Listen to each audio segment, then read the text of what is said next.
সম্পর্ক, সে গভীর সম্পর্ক, সে নিবিড় সম্পর্ক, সে গভীর সম্পর্ক। রহিথাউ প্রভু তুম সঙ্গে আম, রহিথাউ প্রভু তুম সঙ্গে আম পবিত্র সম্পর্ক, সে অটুট সম্পর্ক। সম্পর্ক সম্পর্ক সম্পর্ক সম্পর্ক সম্পর্ক।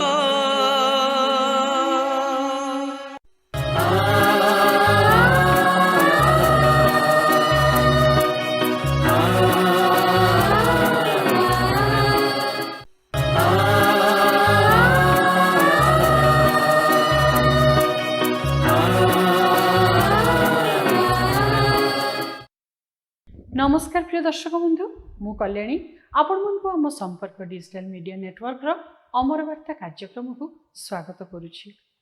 आमे जो जगत रे बास करूछु ताहा समस्या रे परिपूर्ण। आमे केही मध्य समस्या, रोग, कष्ट, दुख, नैराश्यतारु बाद पड़ी नाहु। जदिओ आमनकर समस्या परस्पर ठारु भिन्न हेले तथापि आमने प्रत्येक से समस्यार सम्मुखीन होइथाउ। किंतु प्रश्न हला आमे से समस्यार समय रे किपरि दृढ़ भाव में ठिया होई पारिछु। समस्या आम प्रत्येक जीवन रे आसे। अनेक एई समस्यार घेर रे छंदी होई भूल पथ को मनोनयन करिथांती। जदि समस्यार सम्मुखीन हेला बेले आमे सठिक पथ मनोनयन करू तेबे आमे एई जगत रे विजय जीवन काटी परिबा। थरे चिंता करी देखंतु तो। तेबे आसंतु आज हमर वक्ता भाई जितेंद्र कुमार प्रधान ठारू अधिक शुणिबा आमर अमर वार्ता कार्यक्रम रे। प्रिय दर्शक बंधु नमस्कार। आपण मानकु आजिर ए कार्यक्रम को स्वागत करूअछि। आपण माने नियमित संपर्क डिजिटल मीडिया नेटवर्क द्वारा ईश्वर को वाक्य शुणी आसुछंती। आ मु विशेष आनंदित जे आपण नियमित भावे ए कार्यक्रम शुणी आसुछंती। आ प्रभु आम मानकु ए कार्यक्रम द्वारा कथा कहउछंती, सेथिपई प्रभुको महत नामर धन्यवाद हो। आज मध्य आमे ईश्वर को वाक्यरू किछि समय चिंता करिबा। आमे जो जगत रे वास करूछु ए जगत समस्या रे पूर्ण। आमे समस्त विभिन्न प्रकार समस्या मध्य दे गति करूछु। जदि वर्तमान रो परिस्थिति को आमे चिंता करू, वर्तमान जो कोरोना रो महामारी चलीछि समस्त भयभीत। केही मध्य ए जगत रे नाहंती जे कोरोना को भय करेनी। आमे समस्ते भयभीत। एपरी अनेक समस्या आम जीवन रे आसे, जो समस्या मध्य दे आम माने गति करूछु। आ समस्या आम को सदा सर्वदा घेरी रही। किंतु प्रश्न है जे आमे समस्या समय रे किपरि तार मुकाबिला करूछु, ता होछि गुरुत्वपूर्ण प्रश्न। जदि आमे ईश्वर को वाक्य बाइबल को देखू, जदि आमे द्वितीय वंशावली 20 पर्व को जाऊ, 20 पर्व रे राजा जिहोशाफाट से एक बड़ समस्या मध्य दी गति करुथिले। तांको समस्या हला एका सांगरे तांको राज्य को 3टी सैन्य दल युद्ध करिबा पय आसिले। आ सेमान के जानंती, सेमान हेले मोआबर संतानगण, अमन संतानगण और अमनीय लोक माने। सेमाने जिहोशाफाट राजांको विरुद्ध रे युद्ध करिबा को आसिले। राजा जिहोशाफाट को प्रतिक्रिया कौन थिला? जेतेबेले से समस्यार सम्मुखीन होउछंती तांको प्रतिक्रिया कौन थिला? जदि आपण से जिहोशाफाट को प्रतिक्रिया विषय चिंता करिवे, जदि आपण पढ़िबे द्वितीय वंशावली 20 पर्वर 12 पद, से स्थान रे जिहोशाफाट एक कथा कहउछंती, कारण आम्मानको प्रतिकूल रे आगत एई बृहत दल विरुद्ध रे आम्मानकर कोनोसी पराक्रम नाही, कियो बा कोन करिबा को हबो एहा आम माने जानु नाहु। से दिन जिहोशाफाट जो कथा कही थिले, हुए तो आज आम माने से प्रतिक्रिया दे थाउ। आमे जितेबाला समस्या मध्य दे गति करू, आम जीवन रे जितेबाला विभिन्न प्रकार परिस्थिति आसी पहुँचे, आमे हुए तो ये कथा कहू जे आमे कौन करिबु आमे जानि नाहु। हुए तो ଆଜି ମଧ୍ୟ ଆମମାନେ ସେଇ ପରିସ୍ଥିତି ମଧ୍ୟରେ ଅଛୁ। ଆମମାନଙ୍କ ପ୍ରତିକ୍ରିୟା ଠିକ୍ ତାହା ହିଁ ଯାହା ଜିଓସାଫଟଙ୍କର ଥିଲା। ସେ କହୁଛନ୍ତି ଯେ ମୁଁ କ'ଣ କରିବି ମୁଁ ଜାଣେ ନା, କି ମୋର ପରାକ୍ରମ ନାହିଁ। ଆଜିର ଶାସ୍ତ୍ରାଂଶରେ ଆମେ ଦେଖୁ ଯେ ଈଶ୍ୱରଙ୍କ ଲୋକମାନେ ଯେଉଁ ପରିସ୍ଥିତିର ସମ୍ମୁଖୀନ ହେଲେ ତାହା ସେମାନଙ୍କ ନିୟନ୍ତ୍ରଣର ବାହାରେ ଥିଲା। ସେମାନେ ସମ୍ପୂର୍ଣ୍ଣ ବିନଷ୍ଟ ହେବେ ବୋଲି ଚିନ୍ତା କରିଥିଲେ। ସେମାନେ ଭାବିଥିଲେ ଯେ ସେମାନେ ଏହି ସମସ୍ୟା ବିରୁଦ୍ଧରେ ଠିଆ ହୋଇପାରିବେ ନାହିଁ। ସେମାନେ ଆଶାଶୂନ୍ୟ ଅବସ୍ଥାରେ ଥିଲେ, ସେମାନେ ଭୟଗ୍ରସ୍ତ ଥିଲେ। ସେମାନେ ଯେତେବେଳେ ଭୟଗ୍ରସ୍ତ ଥିଲେ, ଆଶାଶୂନ୍ୟ ଅବସ୍ଥାରେ ଥିଲେ, ଈଶ୍ୱରଙ୍କ ନିକଟରେ କ୍ରନ୍ଦନ କରୁଛନ୍ତି, ଈଶ୍ୱରଙ୍କ ନିକଟରେ ଡାକ ପକାଉଛନ୍ତି, ଈଶ୍ୱରଙ୍କୁ ସାହାଯ୍ୟ ପାଇଁ ଡାକୁଛନ୍ତି। ଆଉ ଯେତେବେଳେ ସେମାନେ ଈଶ୍ୱରଙ୍କ ନିକଟରେ ଡାକ ପକାଇଲେ, ଈଶ୍ୱରଙ୍କ ନିକଟରେ କ୍ରନ୍ଦନ କଲେ, ଈଶ୍ୱର ସେମାନଙ୍କ ଜୀବନରେ ଆଶ୍ଚର୍ଯ୍ୟ କାର୍ଯ୍ୟ କରୁଛନ୍ତି। ସେଇଥିପାଇଁ ଆଜିର ପ୍ରସଙ୍ଗଟି ମୁଁ ରଖିଛି ଦୁର୍ଦିନ ସମୟରେ ଦୃଢ଼ତା। ଆମମାନେ ଯେତେବେଳେ ଦୁର୍ଦିନ ମଧ୍ୟ ଦେଇ ଗତି କରୁ, ଆମମାନେ ଯେତେବେଳେ ସମସ୍ୟା ମଧ୍ୟ ଦେଇ ଗତି କରୁ, ଆମମାନେ କିପରି ଦୃଢ଼ତା ସହିତ ଠିଆ ହୋଇପାରିବା ସେ ସମ୍ପର୍କରେ ଆମେ ଚିନ୍ତା କରିବା। ଜିଓସାଫଟଙ୍କ ବିଷୟରେ ଯଦି ଆମେ ଚିନ୍ତା କରୁ, ଜିଓସାଫଟ ଜଣେ ଉତ୍ତମ ରାଜା ଥିଲେ। ସେ ଈଶ୍ୱର ଭୟକାରୀ ବ୍ୟକ୍ତି ଥିଲେ। ଯେତେବେଳେ ମହାଜନତା ତାଙ୍କ ବିରୁଦ୍ଧରେ ଯୁଦ୍ଧ କରିବାକୁ ଆସିଲେ, ଜିଓସାଫଟ ସେ ନିଜକୁ ନମ୍ର କରୁଛନ୍ତି। ଯଦି ଆମେ ଜିଓସାଫଟ ରାଜାଙ୍କ ବିଷୟ ଚିନ୍ତା କରୁ, এই ଜିଓସାଫଟ ରାଜା ସେ ଜିହୁଦାର ଚତୁର୍ଥ ରାଜା ଥିଲେ। ସେ 35 ବର୍ଷ ବୟସରେ ରାଜା ଭାବେ ନିଯୁକ୍ତି ପାଇଲେ। ଆଉ ସେ ପ୍ରାୟ 25 ବର୍ଷ ରାଜତ୍ୱ କରିଛନ୍ତି। ସେ ଯୁବା ବୟସରେ ରାଜାର ଦାୟିତ୍ୱ ଗ୍ରହଣ କରିଛନ୍ତି। ସେ ଈଶ୍ୱରଙ୍କ ଦୃଷ୍ଟିରେ ଯାହା ଯଥାର୍ଥ ତାହା ହିଁ କରୁଥିଲେ, ଆଉ ଈଶ୍ୱରଙ୍କୁ ଭୟ କରୁଥିଲେ, ଈଶ୍ୱରଙ୍କ ପଥରେ ଚାଲୁଥିଲେ। ହୁଏତ ଜିଓସାଫଟ ତାଙ୍କ ପିତା ଆଶାଙ୍କ କାର୍ଯ୍ୟକୁ ଭୁଲି ନଥିଲେ। ଆଶା ଯେତେବେଳେ ସେ ରାଜ୍ୟ କଲେ, ସେ ତାଙ୍କ ଦେଶରୁ ଅନ୍ୟ ଦେବାଦେବୀକୁ ଦୂର କରିଦେଇଥିଲେ। ସେ ଆଶାର ମୂର୍ତ୍ତି ସବୁକୁ ଭାଙ୍ଗି ପକାଇଥିଲେ। ସେ ପ୍ରାଚୀର ବେଷ୍ଟିତ ନଗର ସବୁ ନିର୍ମାଣ କରିଥିଲେ। ଆମେ ଦେଖୁଛୁ ଜିଓସାଫଟଙ୍କ ଜୀବନରେ ସେଇ ବିଶ୍ୱାସ ଥିଲା। ସେ ମଧ୍ୟ ଈଶ୍ୱରଙ୍କ ପଥରେ ଚାଲୁଛନ୍ତି, ଈଶ୍ୱରଙ୍କ ଇଚ୍ଛାନୁସାରେ ଜୀବନ କାଟୁଛନ୍ତି। ଆମେ ଯେତେବେଳେ 20 ପର୍ବକୁ ଆସୁ, 20 ପର୍ବରେ ଦେଖୁ ଯେ ଜିଓସାଫଟ ଏକ ସଙ୍କଟର ସମ୍ମୁଖୀନ ହେଉଛନ୍ତି, ଦୁର୍ଦିନର ସମ୍ମୁଖୀନ ହେଉଛନ୍ତି। ତାଙ୍କ ବିରୁଦ୍ଧରେ ଅନ୍ୟମାନେ ଯୁଦ୍ଧ କରିବାକୁ ଆସୁଛନ୍ତି। ଆମେ ଦେଖିଲୁ ଯେ 3ଟି ସୈନ୍ୟ ଦଳ ତାଙ୍କ ବିରୁଦ୍ଧରେ ଯୁଦ୍ଧ କରିବାକୁ ଆସୁଛନ୍ତି। ଜଣେ ରାଜା ଭାବେ ସେ ତାଙ୍କ ସୈନ୍ୟମାନଙ୍କୁ ପ୍ରସ୍ତୁତ କରିବା ଆବଶ୍ୟକତା ଥିଲା। ଜଣେ ରାଜା ଭାବେ ସେ ଯୁଦ୍ଧ କରିବା ପାଇଁ ପ୍ରସ୍ତୁତ ହେବାର ଆବଶ୍ୟକ ଥିଲା। କିନ୍ତୁ ଆମେ ପ୍ରଥମେ ଦେଖୁ ଯେ ସମସ୍ୟା ମଧ୍ୟରେ ସେ ଈଶ୍ୱରଙ୍କ ଉପରେ ନିର୍ଭର ରଖୁଛନ୍ତି।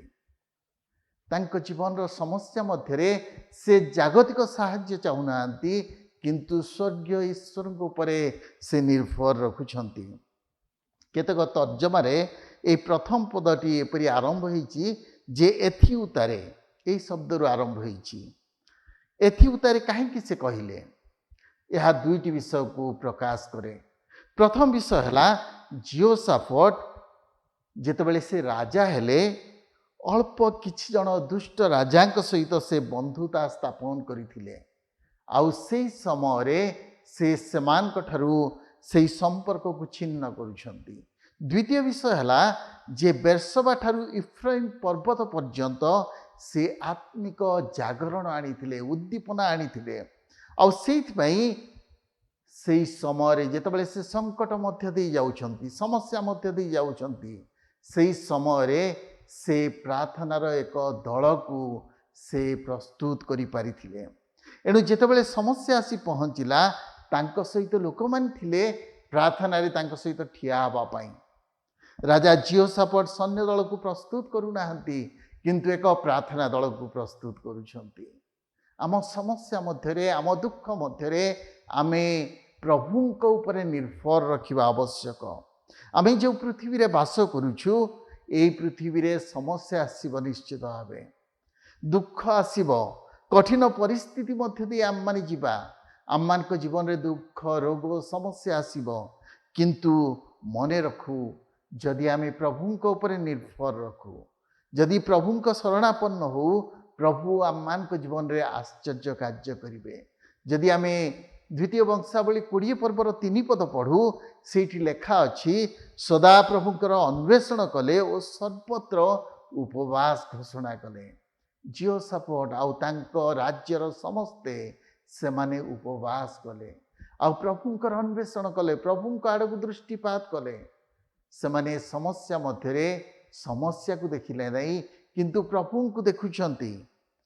समस्या मध्य से माने प्रार्थनार आवश्यकता को बुझी पारिथिले। राज्यर समस्ते प्रार्थना करने को लगिले से राज्यर छोट ठारू बड़ पर्यंत समस्ते प्रार्थना कले प्रभु को निकट को गले। आम समस्या मध्य आमे गुरुत्वपूर्ण कार्य करने आवश्यक। आमे प्रार्थना रे प्रभु को निकट को जावा आवश्यक। तेबे प्रभु आम मान समस्या रे आम मान को साहाय्य करिवे। द्वितीय विषयटी है समस्या मध्य से ईश्वर को स्मरण करुछंती। जियोसाफट राजा ईश्वर को स्मरण करुछंती। से ईश्वर को मने पकाउछंती जे से ईश्वर किए ओ कौन करि पारंती। अनेक समय आम मान समस्या मध्य आम ईश्वर को भूली जाई थाउ किंतु आम देखू जे जियोसाफट राजा से ईश्वर को मने पकाउछंती। जदि आपण 6 पद पढ़िबे 6 पद लिखा अछि हे सदा प्रभु आम मान पितृपुरुष गणर परमेश्वर तुम्भे कौन स्वर्गस्थ परमेश्वर नुह। तुम्भे कौन गोष्ठीय मानक समुदाय राज्यर कर्ता नुह। पुणी तुम्भ हस्तरे शक्ति और पराक्रम अछि एणु तुम्भर प्रतिबाधा करने को कई समर्थ नहीं। जियोसाफट ईश्वर को स्मरण करुछंती। से कहउछंती जे हे परमेश्वर तुम्हें स्वर्गर परमेश्वर अट आउ तुम्हें आम पितृपुरुष गणर परमेश्वर अट। से कहउछंती जे तुम्हें स्वर्गर परमेश्वर अट ए पृथ्वीर लोक मान को ऊर्ध्वरे तुम्हें अट आउ तुम्हें आश्चर्य कार्य करिपार। तुम्हें सर्वशक्तिमान अट तुमर प्रतिबाधा करिबा पई ए पृथ्वी रे केही मध्य सामर्थ्य नुहंती। आमे अनेक समय ईश्वर को शक्ति को भूली जाई थाउ। आमे अनेक समय ईश्वर को भूली जाई थाउ कारण ईश्वर महान अटंती से सर्वशक्तिमान अटंती आउ सबु किछि से करि पारंती। तांक हस्तरे पराक्रम अछि आउ से उद्धार करिबा पई सक्षम अटंती। से उद्धार करिबा पई सक्षम अटंती। जियोसाफट राजा समस्या मध्य ईश्वर किए ओ ईश्वर कौन करि पारंती ताहा स्मरण करुछंती। आमे अनेक समय ईश्वर को शक्ति को भूली जाई थाउ। सेठ पई ईश्वर को ऊपर निर्भर कर न थाउ। ईश्वर को निकटवर्ती ही न थाउ। ईश्वर को निकट रे प्रार्थना कर न थाउ। किंतु राजा जियोसाफट से ईश्वर को मने पकाउछंती। से कहउछंती तुम्हें से ईश्वर जे आम मान पितृपुरुष मान को मिस्र उद्धार करि आनिल। तुम्हें से ईश्वर जे अब्राहम इसहाक आ याकूब को ईश्वर अटंती। से ईश्वर को स्मरण करुछंती आ से कथा कहउछंती तुम्भे स्वर्गस्थ परमेश्वर अट। तुम्भे गोष्ठी मान मध्य परमेश्वर अट आउ तुम्भ हस्तरे शक्ति आउ पराक्रम अछि। से कहंती जे तुमर प्रतिबाधा करिबा पई केही समर्थ नुहंती। आमे मने रखिबा आवश्यक जे जगत रे एपरी कोनोसी शक्ति नाही जहा ईश्वरकर प्रतिबाधा करि पारिबो। 9 पद से कहउछंती से ईश्वर को प्रतिज्ञा को मने पकाउछंती। जदि आमे 9 पद पढ़ू से लेखा अछि जेबे आम्मान को प्रति अमंगल खड्ग दंड की महामारी कि दुर्भिक्ष उपस्थित हब तेबे आम माने ए गृह सम्मुखरे ओ तुम्भ सम्मुखरे ठिया हेबु कारण तुम्भ नाम ए गृह रे अछि आ आम माने आपणा संकट काल रे तुम्भ निकट रे प्रार्थना करिबु तहिरे तुम्भे सुनी उद्धार करिबो। एठी जियोसाफट राजा ईश्वर को प्रतिज्ञा को मने पकाउछंती। से कहउछंती जेतेबेले आम्मान को जीवन रे दुख आसीबो संकट आसीबो खड्ग आसीबो महामारी आसीबो दुर्भिक्ष आसीबो आमे जेतेबेले तुम गृह आड़े तुम उपस्थिति मध्यरे प्रार्थना करिबु तुमे आम्मानक प्रार्थना शुणिब आउ संकटरू उद्धार करिब। आम्मानक ईश्वर प्रतिज्ञारे विश्वस्त परमेश्वर आम्मानक ईश्वर प्रतिज्ञा रक्षा करती। आमे जेतेबेले तांको निकटरे प्रार्थना करू से आम्मानक प्रतिटी प्रार्थना शुणती आउ प्रार्थनार उत्तर दियंती। से आम्मानक प्रतिटी प्रार्थना शुणती आउ प्रार्थनार उत्तर दियंती। जियोसाफट से विश्वास सहित प्रभु को यही कथा कहले जे तुमे प्रतिज्ञा करिछ जेतेबेले आमे तुम मंदिर आड़े मुह रखी प्रार्थना करिबु तुमे आम्मानक प्रतिटी प्रार्थना शुणिब आउ आम्मानकर सकल समस्यारू सकल दुर्दशारू आम्मानक दुर्दिन अवस्थारू आम्मानकु उद्धार करिब। 12 पदर शेष को जदि आम जाऊ से कथा कहते जे यही आगत बृहत दल विरुद्ध आमर कौन पराक्रम नाई किबा कौन करने को हम आम माने जाणुना केवल तुम्भ प्रति आममानकर दृष्टि अच्छी।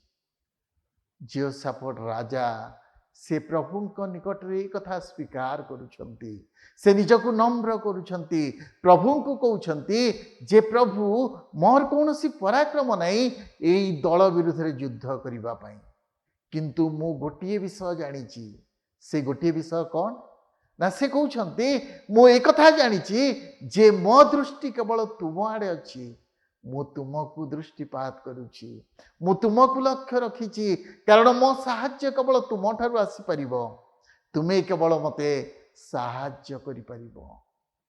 से जानी थिले जे तांको परमेश्वर से जो परमेश्वर को ऊपर विश्वास करिसंती से आश्चर्य कार्य करि पारंती। जियोसाफट कहले एई समस्या विरुद्ध रे मु कौन करिबी जानी नाही किंतु गोटे विषय जानी से विषय कौन ना मु तुम आड़ को दृष्टिपात करुछि। आज आम समस्या समय आमे जितेबाला कठिन परिस्थिति मध्य दे गति करू आम मान जीवन में जितेबाला दुख आसुची समस्या आसुची रोगरे आम मैंने जितेबाला पड़ुछु आमे कौन करुछु आमे कौन जगत प्रति दृष्टिपात करुछु जगतर लोक मान को अनौछु किबा आम मान स्वर्गस्थ परमेश्वर को आड़ को दृष्टिपात करुछु आमे कौन आम मान ईश्वर को दृष्टिपात करुछु जी आम मान को साहाय्य करि पारंती जे आम मान को दृढ़ता सहित ठिया करि पारंती जे आम मान समस्या दूर करि पारंती। आमे एठी देखुछु जे जियोसाफट संपूर्ण प्रभु को ऊपरे निर्भर करुछंती तांको विश्वास प्रभु को ऊपरे स्थापन करुछंती से केवल तांको आड़ को अनौछंती से तांको सैन्य सामंत आड़े अनेइलेनी से तांको लोकमान को अनेइलेनी से अन्य कहार साहाय्य लोड़िलेनी किंतु प्रभु को आड़ को दृष्टिपात करुछंती।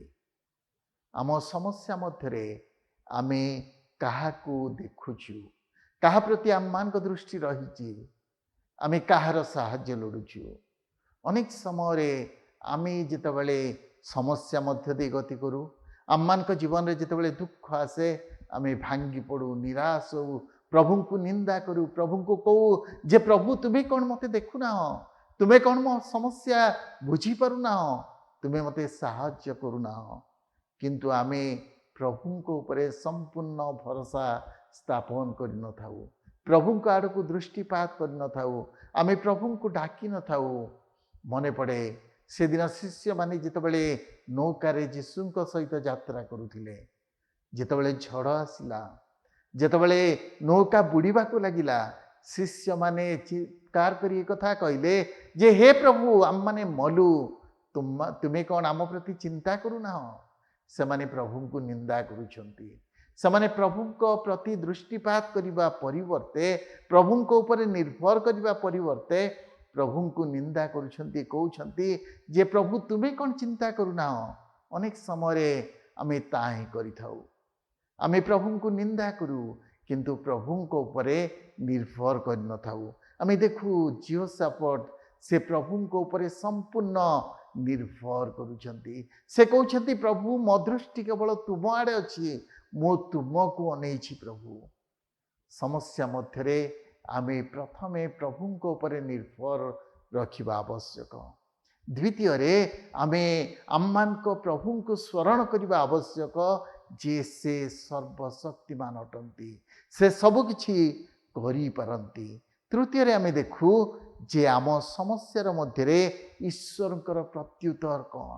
ଆମେ ଯେତେବେଳେ ତାଙ୍କ ଉପରେ ନିର୍ଭର ରଖୁ, ଆମେ ଯେତେବେଳେ ତାଙ୍କ ଆଡ଼କୁ ଆସୁ, ଆମେ ଯେତେବେଳେ ତାଙ୍କ ପ୍ରତି ଆମ ଦୃଷ୍ଟି ରଖୁ, ଈଶ୍ୱର ନୀରବ ରୁହନ୍ତି ନାହିଁ।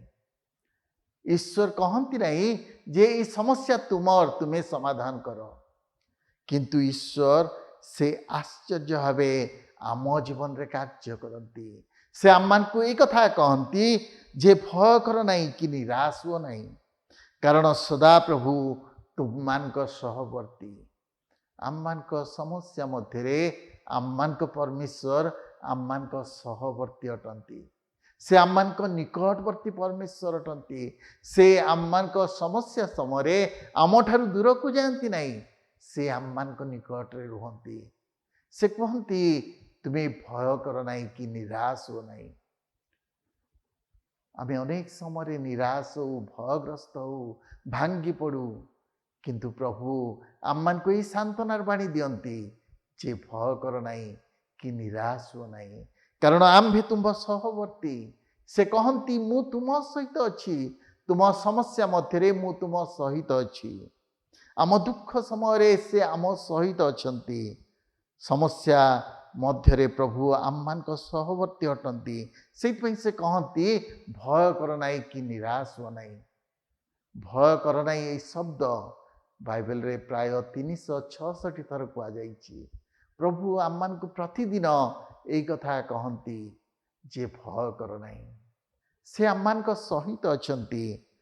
ସେଦିନ ଜିହୋଶାଫାଟ ନିରାଶ ଥିଲେ, ଭୟଗ୍ରସ୍ତ ଥିଲେ, ସେ କ'ଣ କରିବେ ଜାଣିନଥିଲେ, କିନ୍ତୁ ପରମେଶ୍ୱର ତାଙ୍କୁ ଏ କଥା କହୁଛନ୍ତି ଯେ ତୁମେ ଭୟ କର ନାହିଁ। ଯଦି ଆପଣ 15 ପଦ ପଢ଼ିବେ, ଲେଖା ଅଛି ସେଇ ଯହସିଏଲଙ୍କ ଦ୍ୱାରା ଏ କଥା କହୁଛନ୍ତି, ଏଇ ମହାଜନତା ସକାଶୁ ତୁମମାନେ ଭୟ ନ କର କି ନିରାଶ ନ ହୁଅ, କାରଣ ଏଇ ଯୁଦ୍ଧ ତୁମମାନଙ୍କର ନୁହେଁ ମାତ୍ର ପରମେଶ୍ୱରଙ୍କର। ପ୍ରଭୁ ଏକ ଗୁରୁତ୍ୱପୂର୍ଣ୍ଣ କଥା ସେଦିନ ଇସ୍ରାଏଲ ଲୋକମାନଙ୍କୁ କହିଲେ। ଯେଉଁମାନେ ଭୟଗ୍ରସ୍ତ ଥିଲେ, ଯେଉଁମାନେ ନିରାଶ ଥିଲେ, ଯେଉଁମାନେ ଭାଙ୍ଗି ପଡ଼ିଥିଲେ, ସେମାନଙ୍କୁ ଏ କଥା କହିଲେ ଯେ ତୁମେ ଏଇ ମହାଜନତା ସକାଶୁ ଭୟ କର ନାହିଁ କି ନିରାଶ ହୁଅ ନାହିଁ, କାରଣ ଏଇ ଯୁଦ୍ଧ ତୁମମାନଙ୍କର ନୁହେଁ ପରମେଶ୍ୱରଙ୍କର। ସଦାପ୍ରଭୁ କହୁଛନ୍ତି ଏଇ ଯୁଦ୍ଧ ତୁମର ନୁହେଁ କିନ୍ତୁ ମୋର। ଆମେ ଯେତେବେଳେ ପ୍ରଭୁଙ୍କ ପ୍ରତି ଦୃଷ୍ଟିପାତ କରୁ, ପ୍ରଭୁଙ୍କ ଉପରେ ନିର୍ଭର ରଖୁ, ପ୍ରଭୁଙ୍କ ନିକଟରେ ପ୍ରାର୍ଥନା କରୁ, ପ୍ରଭୁ ଆମମାନଙ୍କ ସମସ୍ୟାକୁ ନିଜର ସମସ୍ୟା ବୋଲି ଭାବି ନିଅନ୍ତି। ସେ କହନ୍ତି ଯେ ଏଇ ଯୁଦ୍ଧ ତୁମମାନଙ୍କର ନୁହଁ, ଏଇ ସମସ୍ୟା ତୁମର ନୁହଁ, ଏଇ ସମସ୍ୟା ମୋର। ଆଉ ଯେତେବେଳେ ସେ ପ୍ରଭୁ ନିଜ ଉପରକୁ ସେଇ ସମସ୍ୟା ନିଅନ୍ତି, ସେ ଉଦ୍ଧାର କରନ୍ତି। ଆମେ ଦେଖୁ ଯେ ପ୍ରଭୁ ଆଶ୍ଚର୍ଯ୍ୟ ଭାବେ ତାଙ୍କ ଜୀବନରେ କାର୍ଯ୍ୟ କଲେ। ଏମାନଙ୍କୁ ଯୁଦ୍ଧ କରିବାକୁ ପଡ଼ିନଥିଲା, କିନ୍ତୁ ପ୍ରଭୁ ଆଶ୍ଚର୍ଯ୍ୟ ଭାବେ ଯୁଦ୍ଧ କଲେ। ଆଉ ଏଇ ସୈନ୍ୟମାନେ ପରାଜିତ ହେଲେ, ସେମାନେ ଚାଲିଗଲେ। ଆଉ ଦେଖୁ ଆମେ ଜିହୋଶାଫାଟ ଆଉ ତାଙ୍କ ଲୋକମାନେ ସେମାନେ ସମ୍ପୂର୍ଣ୍ଣ ବିଜୟୀ ହେଲେ। ପ୍ରଭୁ ଆମମାନଙ୍କ ପକ୍ଷରେ କାର୍ଯ୍ୟ କରନ୍ତି, ଆମମାନଙ୍କୁ ଆଶ୍ଚର୍ଯ୍ୟ ଭାବେ ଉଦ୍ଧାର କରନ୍ତି।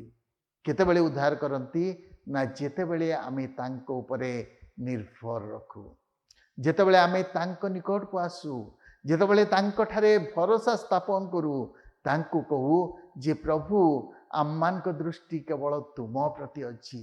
ଏହି ସମସ୍ୟା ମଧ୍ୟରେ ଆମେ କ'ଣ କରିବୁ ଜାଣୁନା, କିନ୍ତୁ ଆମମାନଙ୍କ ଦୃଷ୍ଟି ତୁମ ପ୍ରତି ଅଛି। ସେହି ସମୟରେ ପ୍ରଭୁ ଆଶ୍ଚର୍ଯ୍ୟ କାର୍ଯ୍ୟ କରନ୍ତି।